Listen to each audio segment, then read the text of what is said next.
The interview you're about to hear is with two special people who have a really unique perspective on life. Brice and Gaelle Vofo are doctors from Cameroon who have come to Jerusalem to further their medical training to become specialists. Brice in eye surgery and Gaelle in ear, nose, and throat surgery. As straightforward as that may sound, nothing about being a doctor in sub-Saharan Africa is straightforward. And while returning with their advanced level of specialization back to a developing nation lacking in so many basic services carries with it exciting possibilities, it also means they're taking on a Herculean task whose needs will simply be impossible to fully meet on a human level. But Gaelle and Brice are facing this impossible task, compounded by being on the front lines of the unprecedented challenges of the last couple of years. They are studying and performing surgeries in one of the best hospitals in the world, and yet some of its wards are at the brink of exceeding capacity due to the global pandemic. They have also come from Africa to a nation and society in Israel that has its own complicated race relations. They serve in a context that brings out the best and worst in people, both wonderfully affirming and at times shamefully demeaning. But Brice and Gaelle meet all of this with a level of equanimity and sweet-spiritedness and faith that just defies logic. It's such an inspiring corrective to this feeling of hopelessness and morass that many of us have found ourselves in, feeling overwhelmed by this situation, just being stuck at home.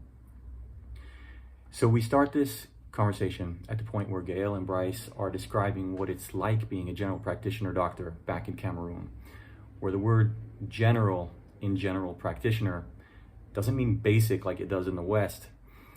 In many parts of Africa, you're not just there to tend to a patient's most basic needs as a GP, but rather general practitioner means you're the everything practitioner, having to tend to every need that comes to you because you're all they've got. So working as a general practitioner, it's actually demanding because there are not a lot of specialists in different domains. There are few pediatricians, there are few gynecologists, there are few surgeons. So it depends on the hospital in which the government sends you to work. And if you have to work in a small locality, obviously you are going to be all alone there. So you are going to be the general surgeon, the pediatrician, and the gynecologist. And that's actually the case of where he was working. But I was a little bit more opportune to work in a bigger hospital. At least I had a general surgeon to teach me a lot, and I also had a gynecologist, Dr. Asongani, and the work is challenging because you are independent and you have patients with needs who don't have a lot of money, like there's no medical insurance, so it's out of pocket pay, and you need to keep them alive, you need to deliver the care, and you need to give them the best you can. I mean, so what it sounds like is that when you think of a general practitioner in the West, you show up at his office and he says, okay, you have this, this, and that, go away, go to somebody else and go, I can send you to a specialist to take care of it.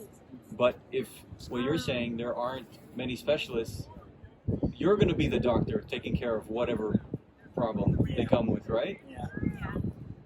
Actually, working as a general practitioner, most of the time you kind of extend you get like both your limits. As a general practitioner, it entails a lot of brain work because you want to, when you are extending you are going above your limits, you want to do that very cautiously, not to rather impact harm on the patient in trying to help the patient. Right. So you don't want to do that, and you have to also deal with the financial limitations, because I think that practicing in a resource-limited setting is completely different from practicing where people are insured. You know, people here can turn out to the hospital for a relatively trivial reason, but back home, when someone comes to the hospital, it's when it's really above its limit. Like they have tried local solutions and they were not able to get better. That's when they come to the hospital, and you have to be able to deal with which one is the most priority, and you are also dealing with the fact that he has limited resources. Right. So you want to really optimize. You choose the kind of lab test you want to do very cautiously, the kind of imaging modalities that you can ask the patient to do. You also choose that very, you want to make the most use of the limited resources of the patient and offer him the maximum care possible. Wow. Yeah. That's so many other considerations that you don't have to think about here. And you guys have had to treat people that were to provide treatment that was beyond your limits, that was above your training, right? Yeah, of but course. you just have to, right? Yeah. I mean, you have examples of that? Yeah, I think the like I remember vividly when we just started. We just finished school and we started practicing. We got this guy that came with a strangulated hernia, and I mean, he had no options. We told him right here we can't do much. He told us if we don't help him, he's gonna die. He had been in pain for 3 days, and we took him to the ORE, and we found ourselves doing a resection anastomosis, which is like, this is just the work of surgeons, general surgeons, and but we just had to do it because this patient didn't have any other options. Thank God that he succeeded. He managed to pull through. After 1 week. Well, so how did you know what to do? You had to do surgery. Actually, the medical training in Cameroon is good. It's very good. Like, you know what you should know. You read a lot of books, and you are exposed to surgeons with general surgeons during your rotation, and they do the surgery. They tell you, they teach you what to do. But in the field, I mean, when you don't have your own hands on the job, it's difficult to do it. But I think I also applaud the training that we are being given back home. It's not like we went into something we didn't know anything about. At least we had an idea, and we actually operated the patient together. So I had done that surgery with the general surgeon who works in my hospital. So I had seen him do it. So we actually did it together. Wow. But that's pretty amazing. I mean, that's not normal practice here. I mean, you have so much a broader experience than most doctors. Yeah. I mean, you've done things that a get GP is never going to do. You're never going to do because you get pushed to the limit. So actually, it's like a human. I don't know. It's a human response. When you get to the limit, you push yourself. You want to survive. You start fighting. Because this guy with the hernia was going to die, right? Of course, this guy he was going to die, and we didn't have an anesthesiologist. We had to try to see how to do to also provide for him good anesthesia while doing the surgery. So all of this it reflects the kind of training we get. I think that our lecturers back home, they know what we are facing, we're going to face in the field, so they kind of prepare they kind of prepare us for that, and then so we try our best, and then we leave the rest to God. That's amazing. I mean, it sounds like superhero type stuff that you have to just like do everything. Wow, that's really amazing. So you found out about this program so that you could. You're specializing in ophthalmology. So I to be an eye doctor. Yeah. And you're specializing in ear, nose, throat. Yes, otorhinolaryngology and head and neck surgery. Oh wow. Okay. So ear, nose, and throat, and the neck. And the neck. Okay. Yeah. So it's a little broader. And there's how big is the need for this back in Cameroon? Your specialties.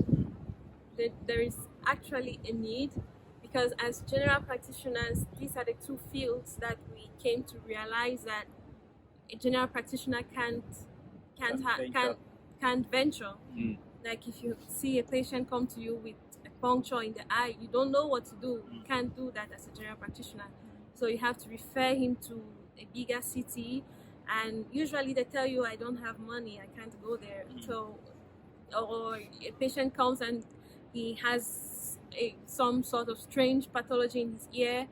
I mean, as a general practitioner, you know how to examine an ear, but you can't manage a tympanic membrane perforation. So we knew that these are two specialists where general practitioners can't venture, and there's actually a need because in Cameroon we have about 34 ENT specialists.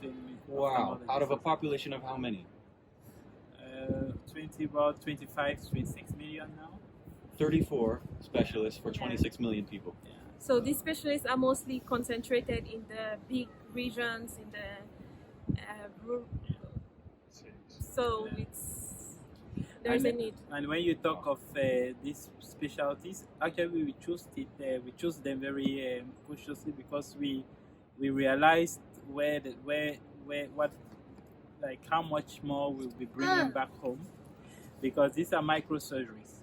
Microsurgeries are much more harder to teach and much more harder to practice, even to pick up the practice, right? And so it's, if you had to look at it in grades of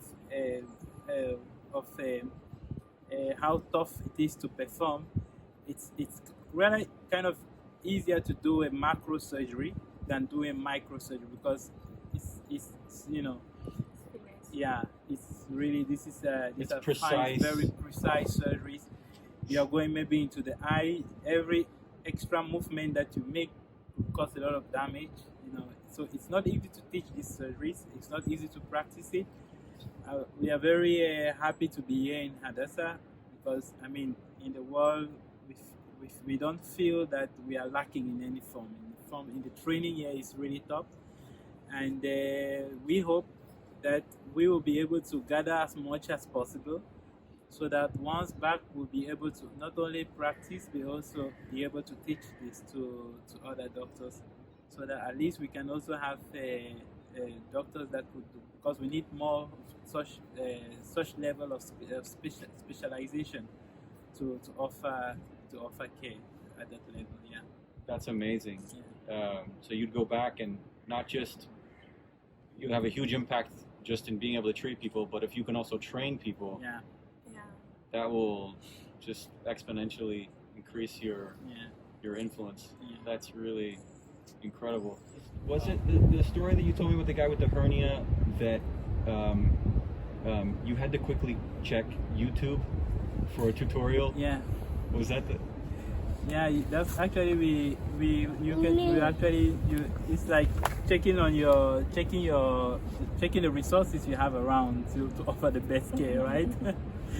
Yeah, there are some, we know link to some good surgical videos on the YouTube, and also we use our notes. We have good textbooks that explain that teach us very well how to do surgeries in the tropics. There's one textbook like that, and we have to do that, and most often we do that, and then it works. That's incredible. Yeah, I think I thank God, because for all the hundreds of surgeries that we had to do, we never had any case of mortality. No one ever died in our hands, and even the morbidity, like post-op complications, were really scarce, really scarce. So we thank God for that. Wow. Yeah. That's not normal either. Wow. Because you see really difficult cases, and people oftentimes come late, like you said. Right? Yeah. You would think. What are some things that you've learned by being here, just in this country, or in Israel, the people, the doctors? Like, is there anything that's kind of stood out to you that's, I don't know, culturally, or just something that surprised you, maybe? Yeah. We grew up with the mentality that being a professor means you are like a god, you are like a boss, come to work at 10 o'clock. But here, what we learn from our teachers and our professors is humility and punctuality. Like, if we have a meeting at 6:30, the head of the department is in the hospital at 6:30. and that's amazing. He's there to teach us. He's there to, so humility and punctuality, it's one thing that we learn from the Israeli culture, and that we practice. Yeah. Wow. This is really it was really kind of shocking to see that the head of the department is there, the first in the room, and you know, you're coming in, the resident, if you're coming late, you feel so bad, right? Because he's leading with example. Yeah, and I would say that the other thing that stood out to me also was how effective the whole system is in catering for people, because I realized that first, you know, in Africa we have a very young population. Right here I saw a lot of old people. Right, it's a lot of old people around, and then when you look at the files, you see them, they after like they had 2 strokes, they had myocardial infarctions, and they are walking into your office. And for the first time when I came, I was a bit shocked, like how does it happen that he's still walking with this kind of medical history, right? So the whole system in place just makes it possible that they offer care in time, and there's never a question of are you able to pay, right? Because most people everyone is insured virtually, so it's really an effective system, I must say, you know. Yeah. Wow. I mean, you guys have family in the West, right? Yeah. Both of you? Yes, I have cousins, but he Okay. has brothers and sisters. Yeah. I mean, you could easily go get jobs in your field now with your training, anywhere in the world, really, and make nice money. Yeah. But you're thinking about going back home. Yeah. What led you to decide that? Actually, this is a good question, because it's a tough decision to make, to decide to go back. There is a time when it was said that there were more Cameroonian doctors practicing in the US than in Cameroon. So I didn't go in to check if the facts, if it was true, but I mean, the rumor itself speaks for itself, that many doctors prefer to travel out where they can make better money and have better lives. I think that you know, in medicine they say we took the Hippocratic oath to put the patient first, above our own needs and above our own desires. We have to go in first and foremost take care of the patient, and so automatically money shouldn't be the prime concern or the prime objective, right? And then there are people who say, right, you will do all these studies and then you will die of hunger, so you won't have done any good for yourself, and your family. But I think that the more you help people, the more you kind of fulfill your purpose, the more you are happier first, I think. Yeah, it's not the amount of money you can have in your account that makes you happy, it's how much help you can give to people. And also, you know, one more doctor if we finish with our level of specialization, one more doctor of our level in the West doesn't make any big difference, right? But one more doctor of our level back home is gonna make a huge impact, right? And so if we don't go back home to offer this to our people, no one's gonna do it for us. I mean, at the end of the day, there are families. We are doing ophthalmology and ENC. What about orthopedics or some other fields, cardiology, right? If our other country mates other Cameroonians don't go back home to set up and you know, practice, my mom can have a heart attack, and there will be nobody with that level of expertise. So I think it's going abroad. Yeah, you may be doing some good to yourself, but I think in the long run you are more selfish Yeah, so that's the way I look at it. It's pretty amazing because it's not easy. And you guys have been training here for a while. You're talking about the difference in culture, but Israel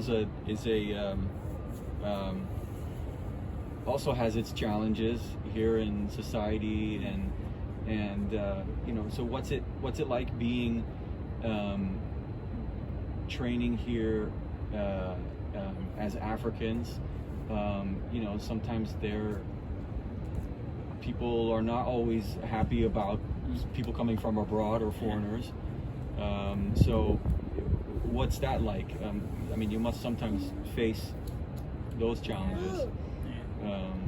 What's it like in general, and what's Generally, yes, you are right that you obviously meet people who some say I'm young, some say I'm young and black. So you must obviously have a woman. So there's obviously this clique or this concern, but each time I've had a patient who enters my office with that bias, by the time he leaves the office, he's so grateful and he feels so sorry to have mentioned any such comment, and he's like, the care you gave me was so amazing, I need to talk to your professor. And I'm like, it's okay. It's okay to have that idea. It's not okay, but that's how the world is. That's how things are. So what we do when we encounter such problems is we just move on, we just pass over it, and we give the patient the same care that we give to every other patient, and we do our best. We do what we know how to do. Wow. That sounds like a pretty strong attitude. It's not easy, no? No, it's not.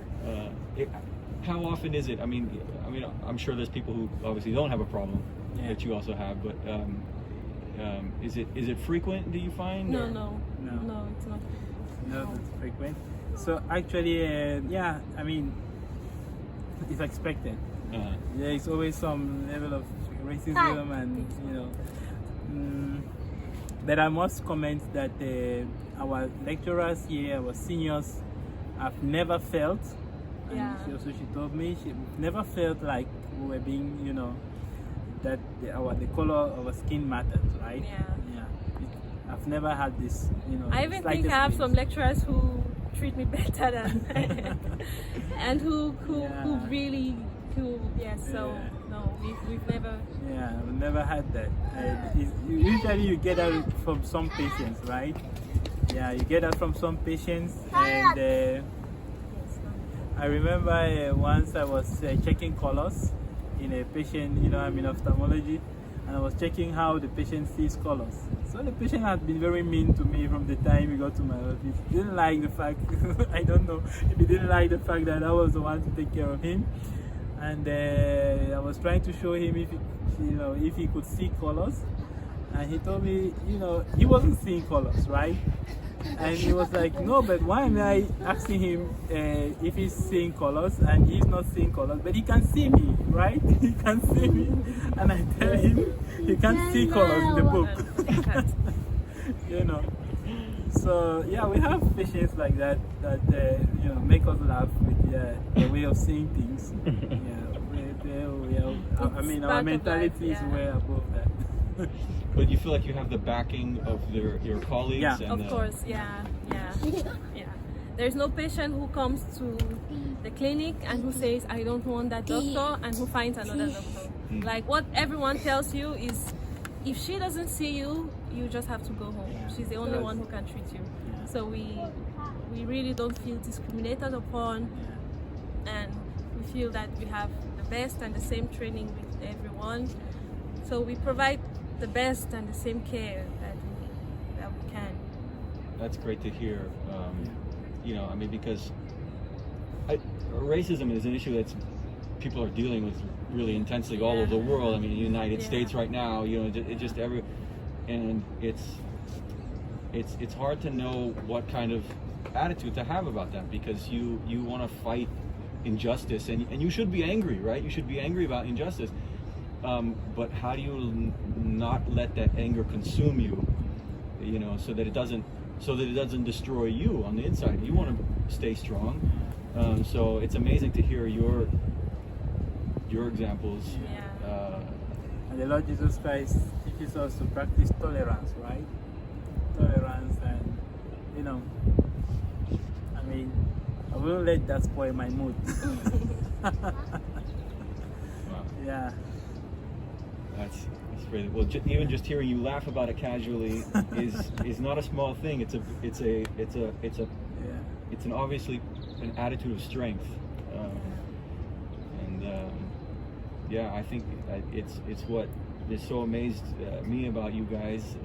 I mean, your whole story is amazing, just in how God has had you in His hands. I had a question.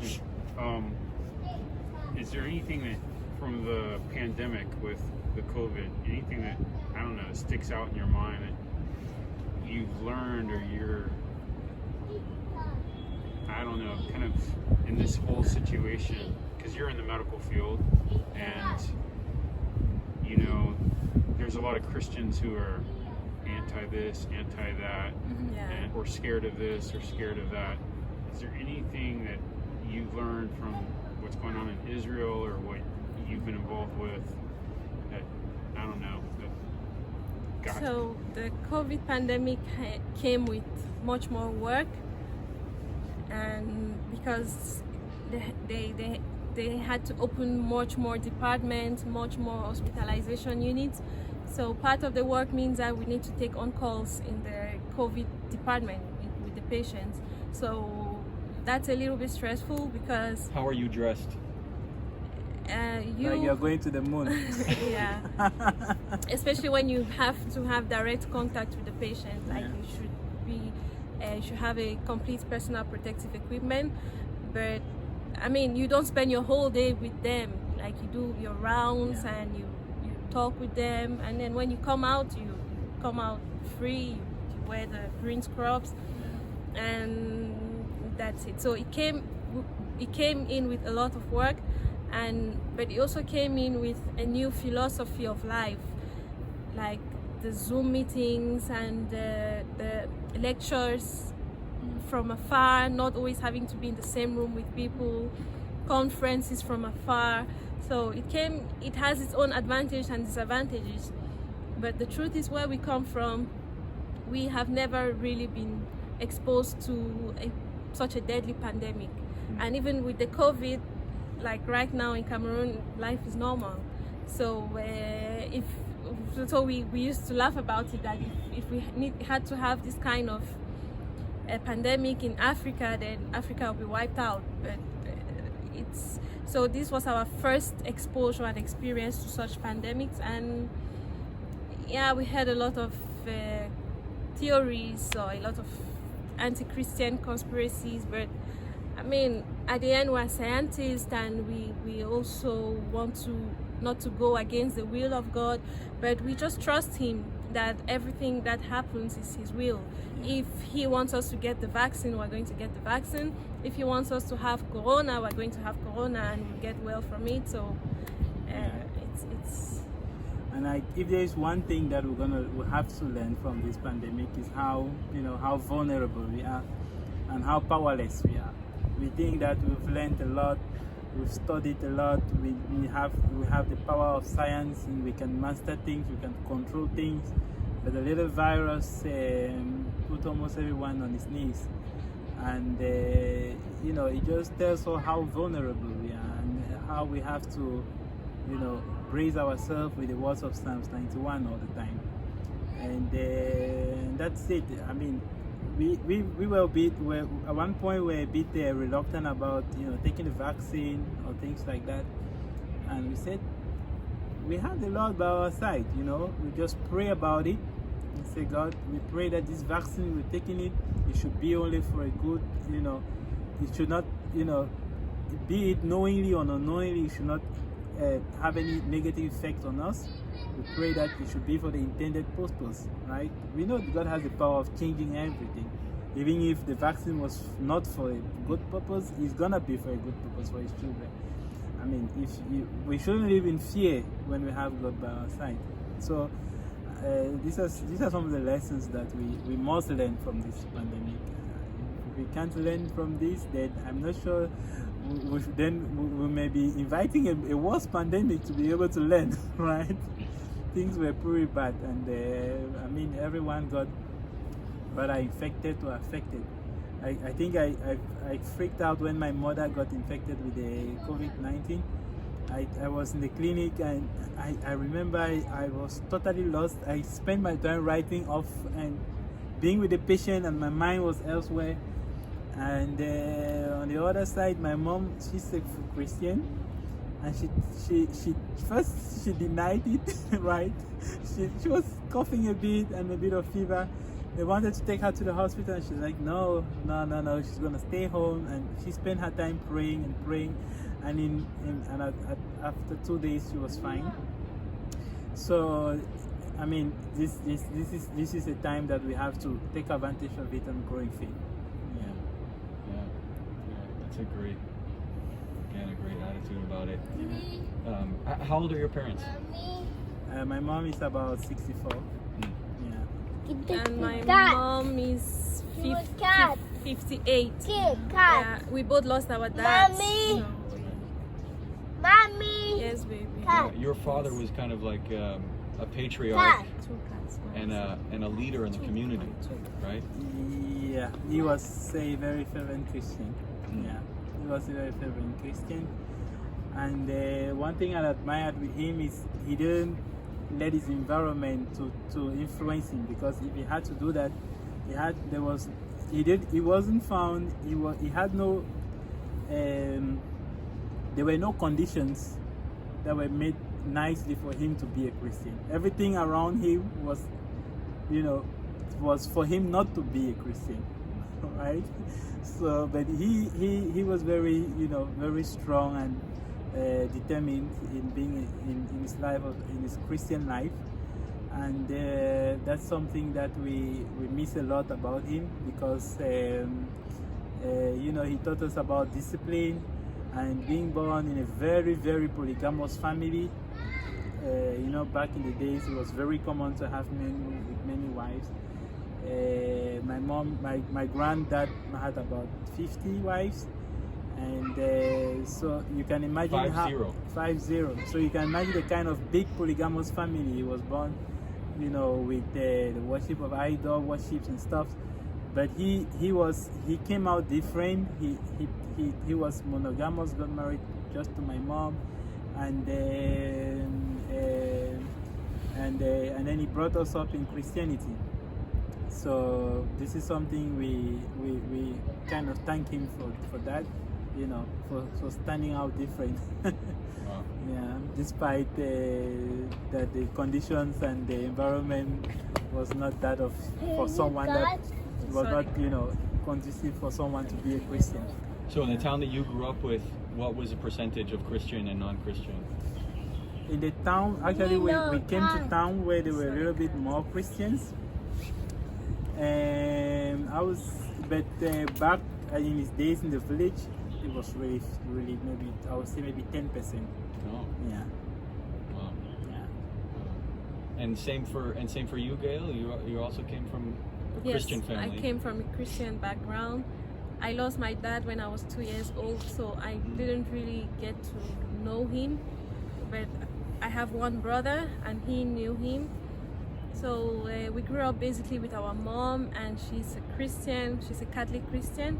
So we grew up in a Catholic family with the Catholic upbringing. So I had to change when I got married, because he's a Presbyterian Christian. So we didn't want to go to two separate churches on Sundays. So. But I mean, it's the same God. Mommy. Yes. So really, we thank you for this opportunity to even, just listen our story, right? So it's like, yeah. So it's been a great experience so far, and we just pray that the Lord will keep guiding us and help us to attain our objectives.